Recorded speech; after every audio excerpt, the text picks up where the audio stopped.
Olá a todos, boa tarde. Bom, vamos dar início à primeira apresentação da Sala 2, do nosso primeiro dia do encontro, né? A primeira apresentação vai ser feita pela Vanusa Moreira de Levski. Ela vai falar para nós sobre o posto combinatório de grupos quânticos.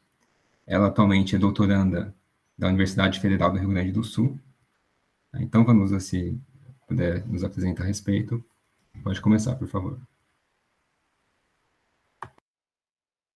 O seu microfone está mutado, Vanusa. Nós não escutamos você.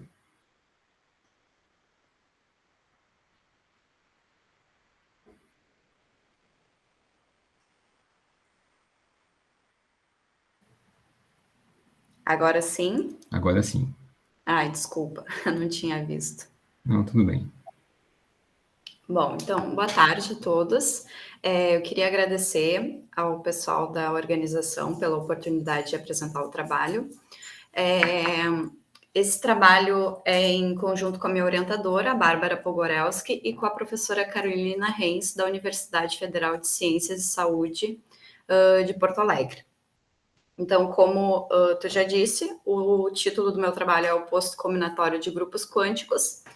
E agora, antes de iniciar, eu vou colocar algumas notações aqui. Aqui, K, para nós, vai ser um corpo algebricamente fechado de característica zero. H vai ser uma álgebra de Hopf. E G vai ser o conjunto, o grupo dos elementos grupo-like de H.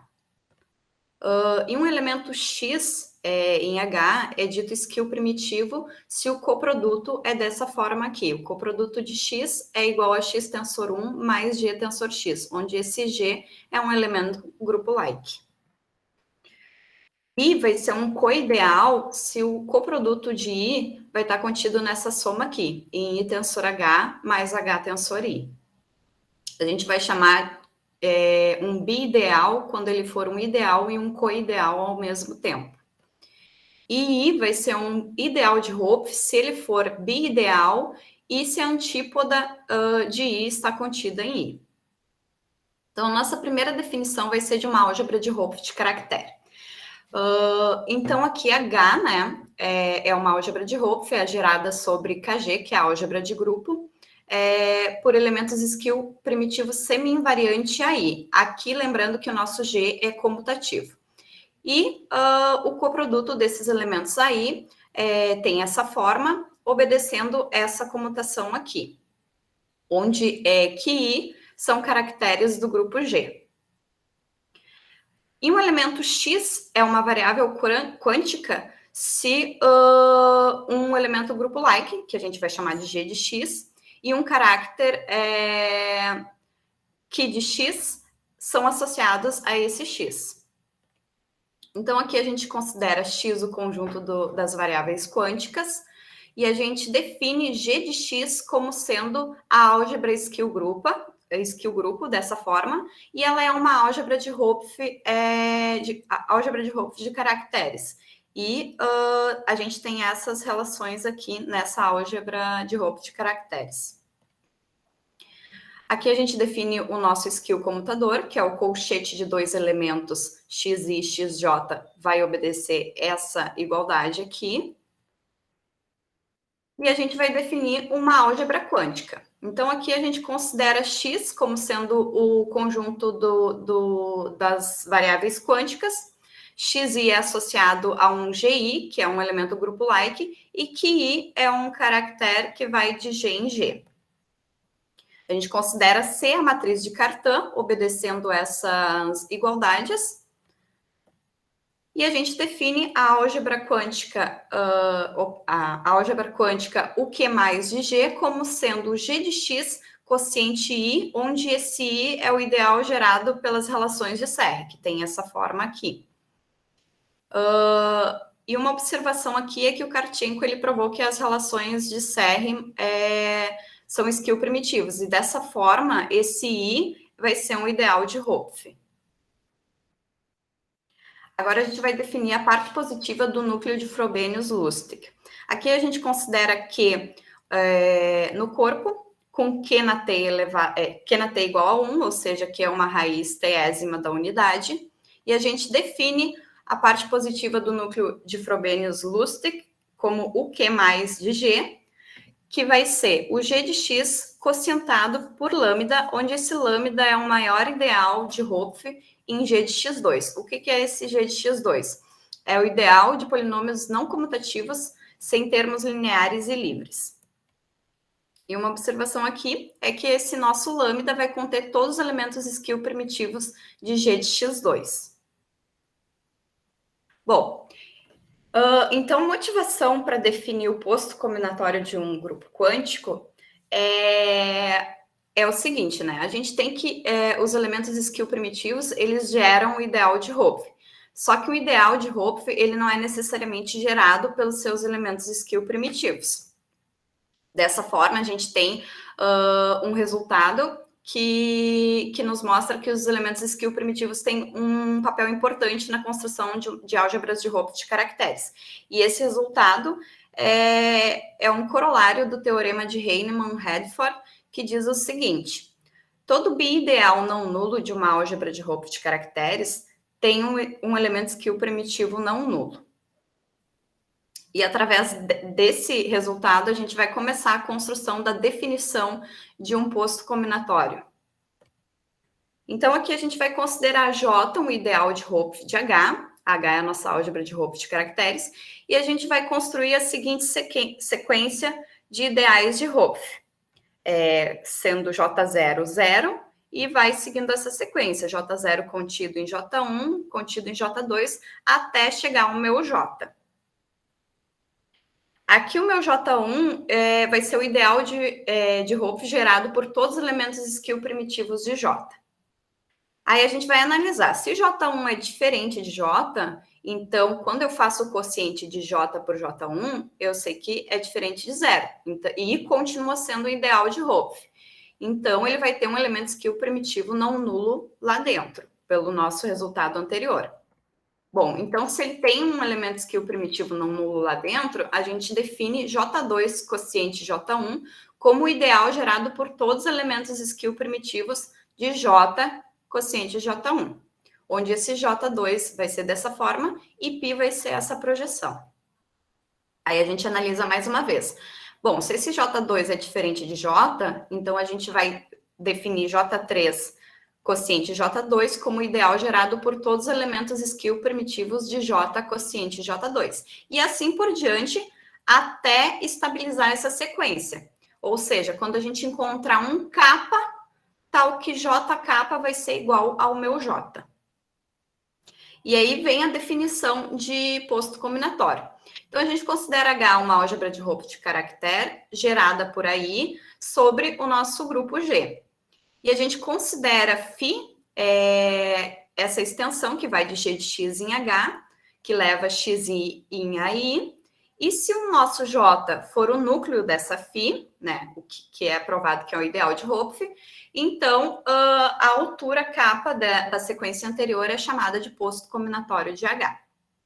Então, essa definição foi proposta por Karchenko, e ele, com alguns colaboradores, já provaram alguns resultados, né? E o nosso primeiro resultado é que o posto combinatório do núcleo de Frobenius, a parte positiva do núcleo de Frobenius do tipo AN, né? O posto combinatório vai ser igual a isso aqui, tá? Igual a essa log de 2n mais 1. Mais tarde, o Karchenko e a Maíra também mostraram resultados similares para quando a gente tem tipo BN, CN e DN. Para o tipo BN, CN, a gente vai ter que o posto combinatório de UQ mais de G é dessa forma aqui. Já para o tipo DN, o posto combinatório de UQ mais de DN vai ser desse tipo aqui. E aí a gente completa os casos clássicos de álgebra de Lie simples. E aqui no nosso trabalho a gente vai trabalhar com casos excepcionais de álgebra de Lie simples, que são o caso G2 e o caso F4. Então vamos começar a ver o caso G2. Então, o primeiro aqui é a álgebra quântica do tipo de G2. Então, a álgebra UQ mais de G2, ela é definida por dois geradores, x1 e x2, e por essas duas relações, tal que essas igualdades aqui embaixo valem. Aqui o Q na 2 e o Q na 3 tem que ser diferente de 1. Aqui um teorema que diz que essa lista aqui de A a F forma um conjunto convexo de geradores PBW para minha álgebra quântica do tipo G2. Aqui cada elemento tem altura infinita e a gente supõe que x1 é maior que x2. Então, consequentemente, a gente vai ter que A é maior que B, que é maior que C, que é maior até F. Tá? E mais um teorema aqui, quando a gente tem que o Q é de ordem multiplicativa finita, T. Esse T a gente supõe que é maior que 3. Então, os valores dessa lista anterior aqui formam um conjunto de geradores PBW para a parte positiva do núcleo de Frobenius-Lustig do tipo G2. A altura desses elementos, então, né, a altura de A, C e F sempre vai ser igual a T, e já para os elementos B, D e F, a gente vai ter a altura T, se o 3 não divide T, e T sobre 3, se 3 divide T. E aqui, em todos os casos, a gente consegue provar que o U elevado na altura vai ser igual a 0. O U é elemento daquela lista anterior. E a gente consegue provar que o posto combinatório de UQ mais G2 é 3. Então, uma ideia de como a gente faz essa prova aqui. Aqui a gente vai considerar o nosso J, que é o núcleo da φ, né, que a gente definiu lá na definição de posto combinatório. E o J vai ser o ideal gerado por esses elementos aqui, ou seja, todos os elementos da lista elevado na sua altura. E aqui a gente divide em dois casos, quando 3 não divide T e quando 3 divide T. No caso que 3 não divide T, a gente vai ter o seguinte, a gente vai ter que x1 na T e x2 na T vão estar no primeiro ideal, B na T, C na T e E na T vão estar no segundo ideal, e D na T vai estar no terceiro ideal, completando os nossos elementos de J. Então, aqui a gente vai ter que o posto combinatório de UQ mais de G2 é 3, para esse caso. Já quando o 3 divide T, a gente vai ter o seguinte, a gente vai ter que esses elementos aqui, x1 na T, x2 na T sobre 3 pertence a J1, esses outros 3 elementos pertencem a J2 e C na T pertence a J3, ou seja, nosso posto combinatório é 3. Bom, agora, feito isso, a gente vai ir para o caso F4. Então, a nossa primeira definição aqui. A álgebra quântica, o Q mais de F4, ela é definida por 4 geradores e por essas relações aqui. Se eu não me engano, são 9 relações. 9 relações, tal que essas igualdades aqui embaixo valem. Aqui a gente supõe que o Q na 2 é diferente de 1. Então, o nosso primeiro resultado é que essa lista de 24 elementos formam um conjunto convexo de geradores PBW para o Q mais de F4, e cada elemento tem altura infinita. E aqui a gente vai supor x1 maior que x2, maior que x3, maior que x4. Então, consequentemente, a gente vai ter o A maior que B, maior que C, e assim por diante até chegar ao meu x. A gente tem mais um resultado que fala que quando Q tem ordem multiplicativa finita, T, aqui o nosso T vai ser maior ou igual a 3. Então, aqueles 24 elementos aqui desse teorema, eles vão formar um conjunto de geradores PBW para a parte positiva do núcleo de Frobenius-Lustig do tipo F4. A altura desses elementos aqui para o pertencente a esse conjunto aqui, esse primeiro conjunto, vai ser igual a T. E para o pertencente a esse segundo conjunto aqui, a gente vai ter a altura T, se o T for ímpar, e a altura T sobre 2, se o T for par. E aqui também, em todos os casos, o U na H vai ser igual a 0 na U pequena aqui, né, que a gente chama. Então, o nosso teorema. Nosso teorema diz o seguinte, que o posto combinatório da parte positiva do núcleo de Frobenius-Lustig, do tipo F4, é igual a 4. E aí, a ideia da prova, que é mais complicado, mas a ideia da prova a gente também vai dividir em dois casos. Aqui, no caso, a gente vai dividir quando T é ímpar e quando T é par. O primeiro caso, primeiro a gente vai analisar quem é o J, né? Então, o J vai ser gerado por todos os elementos U elevado na sua altura, onde o U pertence àquela lista de 24 elementos, né? E a gente vai ter que, quando T é ímpar, desculpa, gente, meu cachorro tá latindo. Quando T for ímpar, a gente tem que o XI na T pertence a J1. Esses outros elementos aqui vão estar em J2, esses elementos em J3 e H na T e O na T em J4. Aqui, se vocês notarem, faltou alguns elementos que a gente não disse onde eles estão. Mas, porque é um pouquinho mais complicado. Mas, analisando o grau de cada elemento na sua altura, para esses elementos que faltaram aqui, que são o G, o M, o N, o T e o U, a gente consegue provar que o U na T, na sua altura, pertence ao J3 ou ao J4, provando assim que, nesse caso, o posto combinatório é 4. Já para o caso em que T é par, a gente vai considerar S como sendo T sobre 2, e a gente vai ter que X1 na S, X2 na S, X3 na T e X4 na T vai estar em J1. Essa listinha aqui de elementos vai estar em J2. Esses 3 elementos estão em J3 e H na T está em J4. Tá? Mais uma vez, tem alguns elementos que a gente não disse onde eles estão. Exatamente onde eles estão, né? Então, para U, nesse conjunto de elementos aqui, que foram os que faltaram, né? Que a lista é maior aqui, que é C, G, I, J, L, M, N, O e T, a gente tem que o U elevado na sua altura, que eu chamei de HU, porque aqui nesse caso as alturas são diferentes, né?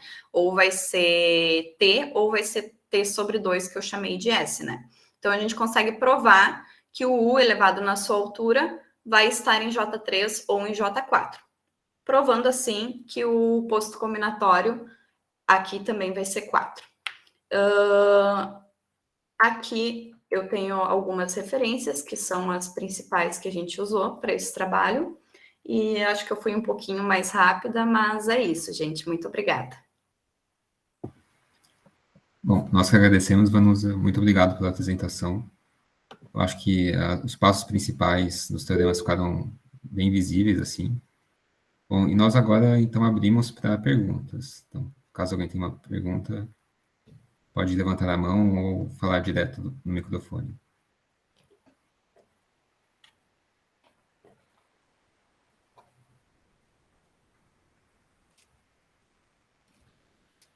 Bom, eu tenho uma pergunta mais de leigo, digamos assim, no caso específico de...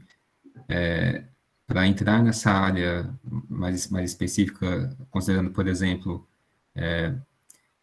grupos de Lie quânticos ou álgebras de Lie quânticas, enfim. Eu acho que esse livro, Quantum Lie Theory, eu acho que é um dos mais famosos, se eu não me engano. Mas você teria outros livros, outra bibliografia para recomendar, caso alguém tenha interesse em conhecer mais as partes introdutórias, digamos assim? Sim, eu tenho. Até no resumo que eu mandei, foram todas as referências que eu utilizei. Só que daí me pediram para cortar, e aqui eu também coloquei menos. Eu não sei se vocês, como é que eu posso fazer depois, se tu quer que eu mande por e-mail, ou se eu acho aqui rapidinho as referências. Não, mas eu poderia comentar caso tenha alguma mais, no Não, caso, mas a introdutória, eu mais digo, né? importante mesmo foi essa aqui, e depois, livro mesmo, foi esse aqui que a gente usou. E depois a gente usou muito artigos, papers do Karchenko com os seus colaboradores mesmo. Ok. Bom, mas também se quiser complementar depois, né? No Tá. caso, se eu não me engano, aqui a página de resumo estávamos pedindo no máximo uma página, né? Acho que foi Foi por por isso. esse motivo, sim. Foi por isso. Bom, tá ok. Bom, mas alguém teria uma pergunta que está nos ouvindo agora?